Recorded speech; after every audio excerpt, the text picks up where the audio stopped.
This is Macro Analytics, delivering frank conversations on global macroeconomics and market analysis, outside the mainstream, featuring discussions and debates between Gordon T. Long, publisher and editor of GordonTLong.com, and his guests.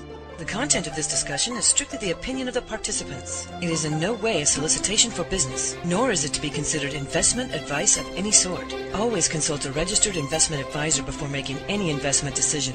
These discussions are extremely hard-hitting and terribly frank, and parental discretion is advised. Now, on to the show. Good morning. I'm Gord Long with GordonTLong.com, and I have again with me this morning Ty Andrews. Ty is the president of TraderView, publisher of the TEDbits website, and writer and editor of his very well-recognized newsletter, also named TEDbits. I asked Ty to share some of his thinking with us this morning as part of the Cloward-Piven strategy that we talked about earlier in the week, but specifically to something he referred to as the new Bill of Rights. And Ty's brought a number of the slides from that.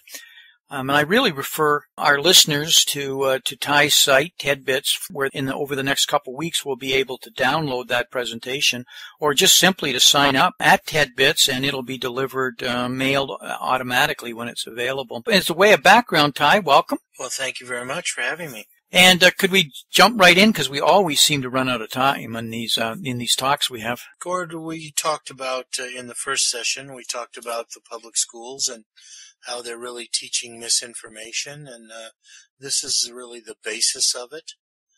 This is things that are created in their minds, and of course they're going to vote for them because that's what they've been taught the way things are. And the public schools are teaching government dependence and government guarantees of prosperity. This is a republic, and the original Bill of Rights promised you three things: life, liberty, and the ability to pursue your happiness, but no guarantees of it. And you were taught to be self-reliant and strive and go as far as your personal talents and hard work would take you. Now it's quite a bit different. And this was actually from an article that I read from Cass Sunstein, who is the regulatory czar, but it's actually something from Franklin Roosevelt, and he said this is Obama's intention in the second term, and this is what he was referring to when he talked about obligations to each other. And, it's the right to a useful and well-paying job in industry or shops or farms or mines, kind of like a guaranteed right, which we have nothing of the sort. You have to go out and work your way and compete with others to, hold jobs that you will be paid for, and in agreement with the person that hires you. The right to earn enough to provide adequate food and clothing and recreation. The right of every farmer to raise and sell his products at a return which will give him and his family a decent living. Of course, we just dodged that bullet with the Farm Bill, which they narrowly avoided a doubling of milk prices. The right of every businessman, large and small, to trade in an atmosphere of freedom from unfair competition and domination by monopolies at home and abroad. And I would argue that we're completely dominated by monopolies at home and abroad. Government-sponsored big business and corporations. The right of every family to a decent home. Section 8, the right to adequate medical care and the opportunity to achieve and enjoy good health. Medicaid, Medicare. The right to adequate protection from economic fears of old age, sickness, accident, and unemployment. And, of course, they've gutted Social Security. It's nothing of the sort. The right to a good education, that went the way of the dodo bird under the Department of Education. And Franklin D. Roosevelt himself. All of these rights spell security.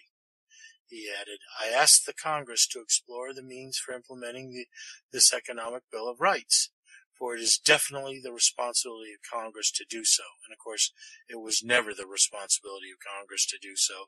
But they have taken his words to heart and have tried to put this into place and have been doing so ever since this really began with the New Deal. This is an incredible list of items of security, of giving people a sense of security. I did a whole show with Charles Hugh Smith specifically on the trade-off that is in society today between having security against risk. And if you want security, or you think you avoid a risk, in fact, you have to have risk in a society because it's risk that creates innovation, taking a chance, because that comes with failure. So what's happening is when you start to have a society that believes so strongly that these are your rights to have this level of security, your society shifts to a society that is one of dependency on the government and one of a society that can afford the risk-taking that goes with it. It feeds crony capitalism, etc., who are also trying to avoid risk. This is a very dangerous set of guarantees. Every one of us want it. We don't understand the price that will be paid to deliver this sense of freedom. Everybody's going to say they want this. Well, somebody pays the price and somebody gets it. There's no sense of what it costs and therefore the priorities that go with delivering this, what you have to give up. And you have no responsibility to do it for yourself. It's really the government and society at large that is to guarantee you this. In an economy where we have 165 million people as government dependencies, they're all going to agree totally to this. Sure, makes absolute sense. But for the people that have to pay for it, which is what I'll call the goose on the table or the buffet table, it's not that appetizing thought. Well, those are the ones that have to take risks. They're called entrepreneurs. They're the innovators. They're the creators. They're the John Galts from the Atlas Shrugged. And what you're doing is they become the goose on the table. The point I'm just trying to make is there's a trade-off when you decide that these are going to be your Bill of Rights. Yes. I think the original Bill of Rights were the right ones because there was this correct balance. That, and it wasn't, we're going to give it to you. You've got to go and earn it and work hard for it. And you then, once you've done so, you have a right to keep it, and it's yours because you earned it. And it's the rewards for leading a prudent lifestyle. This is a socialist agenda. Yes. Then, of course, we got the government, which is now, we're in the end zone. We really have now, we're really at the point where discretionary spending, which is the general services of government, roads, courts,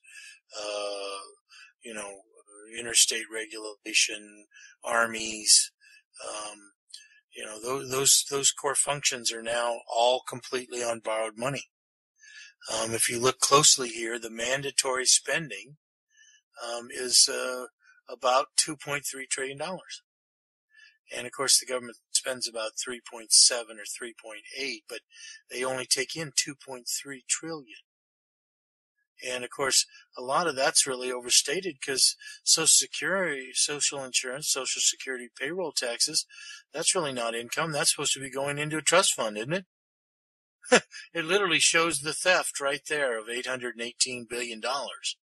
And, of course, someday that money's got to be paid because those are benefits that have been promised. And so actually the picture's even worse. If you take out, then we're at $1.5 trillion to pay a $3.57 trillion budget. They'll never be paid, Ty.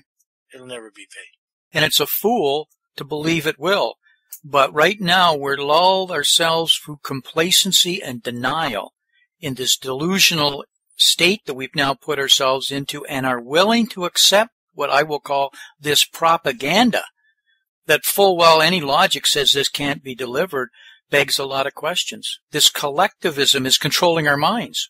I would argue that the man on the street and the regular voter doesn't know this and doesn't understand it at all. I mean, they're completely oblivious to it, and they think it's just something that's out there, and someone will take care of it, and that actually they did do it in a prudent manner. Of course they did. And of course the consequences are the next slide. And this is what I call the jaws of death. And this is, most people think that the stimulus bill, which was $800 billion, was meant to stimulate the economy. It had nothing to do with that.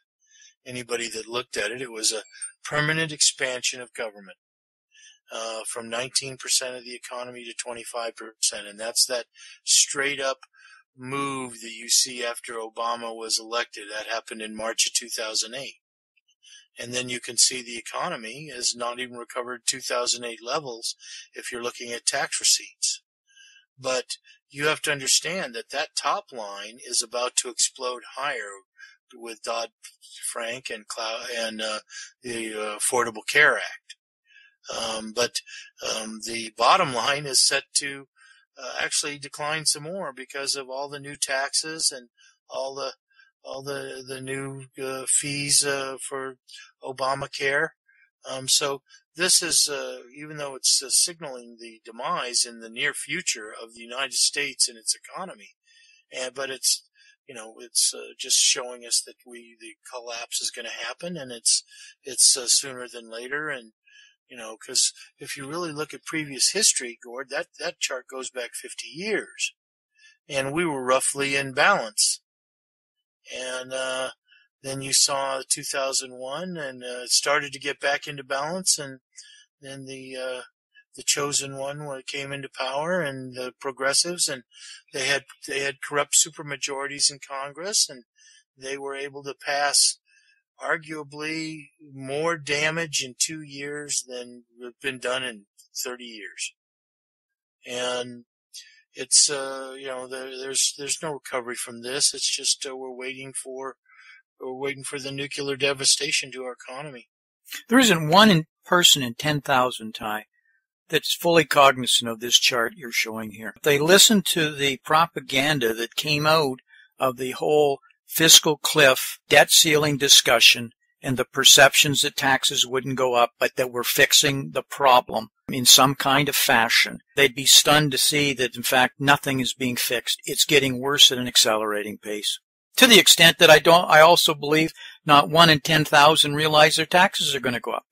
That they were told that there was going to be no tax increase, only for the rich. Every middle and low class, because of the tax holiday non-renewal, is finding their taxes going up. You have to be a lawyer today to listen to the evening news, because it wasn't a tax increase. In fact, it was just not renewing the tax holiday. But I was slipped right into the vast majority of people. Well, the fiscal cliff compromise, as you know, generated about $60 billion of additional revenues, and rather than use it to lower the deficit, they immediately redistributed to their crony friends. Yeah, well, it was almost within days redistributed on the surface to Hurricane Sandy. Well, they did it twice then. And I said, okay, I first thing I want is help and relief for my fellow citizens in New Jersey and the devastation. But when I read through it, that's not where the money went. Oh, sure, but maybe 32 billion went. The rest of it went to pork, earmarks, and miscellaneous pet projects. I'm going to call them payoffs. We put a fancy name on what we're approving, kind of like motherhood and apple pie, and we agree to it. But when you open up the cover and start going through it, it doesn't resemble what the front cover says it is. Our listeners need to fully understand that. Well, unfortunately, our listeners are more informed than 99% of the people out there, and of course that's why we love them, and that's why we bring them this information, because they're scared and they want to know what's going on.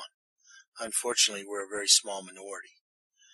But anyway, this is irreparable, and it's just really take the time between seeing the explosion and hearing it to try to prepare yourself to thrive in what's unfolding. It's just like, you see lightning and it takes you 10 seconds to hear it. Well, here's a lightning strike, folks, and now we're waiting for the sound to arrive. Here is a nuclear bomb blast going off 25 miles away, and you got the time as these things move towards you to try to put your affairs in order and get ready to thrive. And you can. It's doable. These are great big opportunities, but not if you're looking in the rearview mirror. These are the people, Ty, that are the ones making away with abundance on those bills we just talked about. Yes. These are the people. These are the people that pay no taxes. They have demand legislated to them rather than demand created by more of everything for less. These are the crony capitalists. The public servants regulate the competition out of business and the customers into crummy products not suited to their best interests, and leave the politically connected as the only game in town at a higher price. It's called less for more. Capitalism is more for less. And you get rewarded for doing so by the people making a rational decision to choose you over your competitor, regardless of whether it's a multinational corporation or the smallest guy. But they regulate that little guy out of business. He really can't ever get to the plate. In the capitalist economy, this is creative destruction, where dinosaur corporations fall to more nimble competitors who give more goods and services for less. This will increasingly end that virtuous process. This is just the next nuclear bomb on capitalism, wealth and income generation, and the economy by the terrorists inside of the Beltway. And this is on purpose, okay? And the immensity of it is a testament to the size of the corruption. The victim is you and our economic futures. The healthcare legislation is more poisonous than what I've outlined in every respect. Written in a back room and not by legislators, but by their special interests and crony capitalist supporters. Although people are going to start getting a close-up look of Obamacare this year. In 24 months from now, I'm going to make a prediction that everything you come to know and understand about healthcare will be turned on its head. And had it been implemented last year rather than this year, we would have a new administration in Washington. But Cloward Piven, the Obamacare, much of these things were delayed until after the presidential election so that people could be duped. I've never seen more lies and misinformation spread as fact than I did in this last election. It's just an epidemic of misinformation and purported as truth. By people, by organizations that, people trust.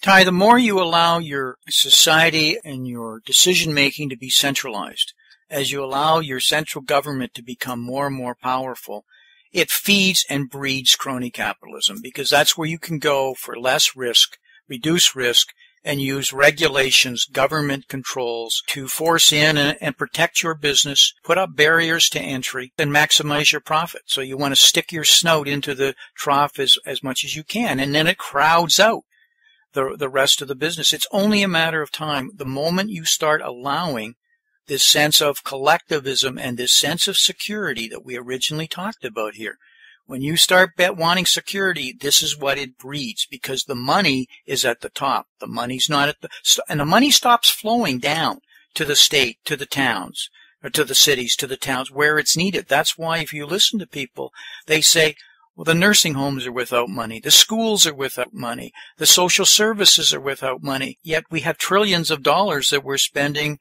in our military warfare state.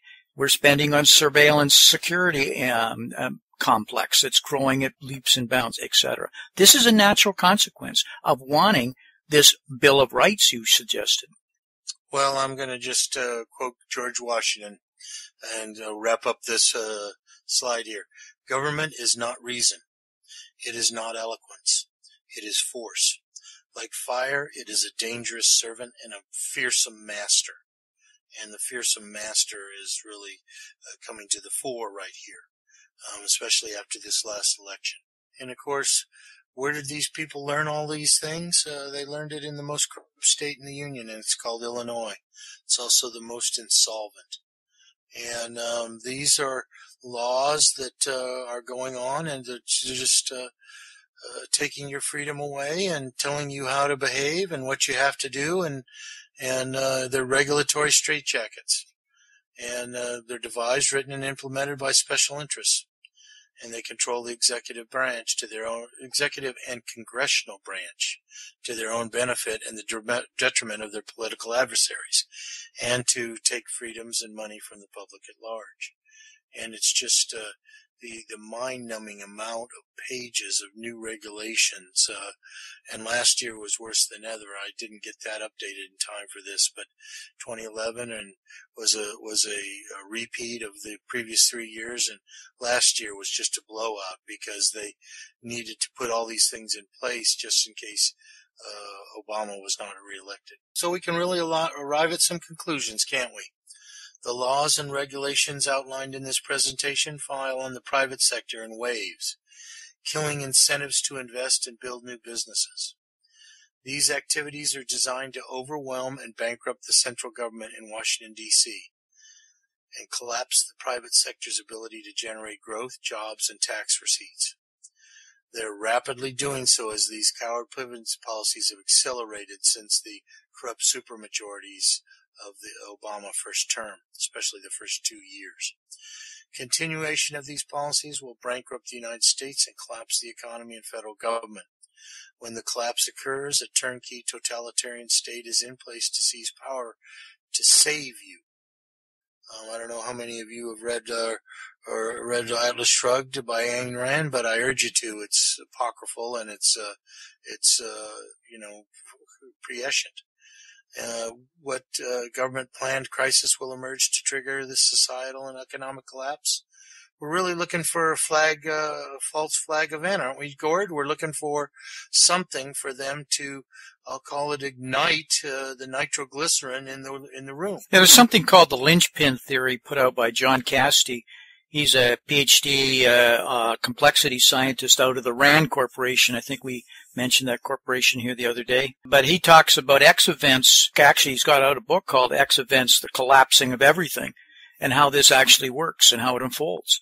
So, I mean, this is not us just talking off the top of our head, Ty. These are very well thought out policy formulations in the think tanks that then flow through to the deliverers within the government and the Congress and with whatever sorts of campaign contributions come with it. But additionally, our whole public educational system is teaching this level of security that you showed in our first slide, and it's our educational system. And our educational system, we talked about revisionist history, but it's slowly, and I have up here a slide, how the attitudes of students have been changed and framed over a period of time. And if you go through the shirts and the comments on the front of these T-shirts, you can see the subtleties, but it's not subtle.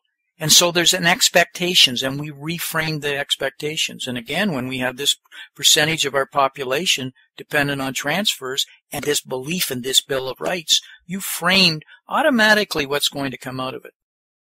Because they're going to vote. They're going to vote what they've been taught. That's what they believe in. That's their belief system. Exactly. And this has happened before, but it happened, in our first session we talked about Czars Russia. It happened as Hitler came to power. I would argue that these people are running right down the playbook of Adolf Hitler, and Obama is et al. It's almost human nature to start getting on this path when you start surrendering individualism for collectivism and you want security and you don't want risk, because you start surrendering. You stop taking responsibility for your own means and your own protection. That's what's happening here, and that's why we always move towards more socialism, and it always then collapses. It always seems to be the same cycle. Unfortunately, what happens is an authoritarian regime typically involves as we move from the Huxley's world of manipulation to the Orwellian one of a lot more control and forceful authority. It's a sad tale. This is what Cloward Piven was strategy's all about, Ty, right? Moving it to socialism and what socialism actually means and what it delivers. And if you get into things such as the Hegelian dialectic, which is, how Karl Marx and them framed how you could con arguments by having opposing arguments that really miss the whole argument itself of what should be debated, is effectively what we're doing. And we're using the mainstream media today to frame the arguments, and the arguments are incorrectly framed. So we go back to something we talked about earlier. This where we'll vote for what we just want, what's in it for us versus what's the right, the moral. Is it moral that we should bail out everybody in housing? Ty, even though they bought houses they shouldn't have bought? They were taught in school that it is. See, we now believe, as you just said in the Bill of Rights, that housing is one of the rights. Therefore, everybody who bought a house should be now protected. If there had been something fraudulently done, I agree with that. However, what we had was greed running rampant, and those who were prudent weren't bailed out.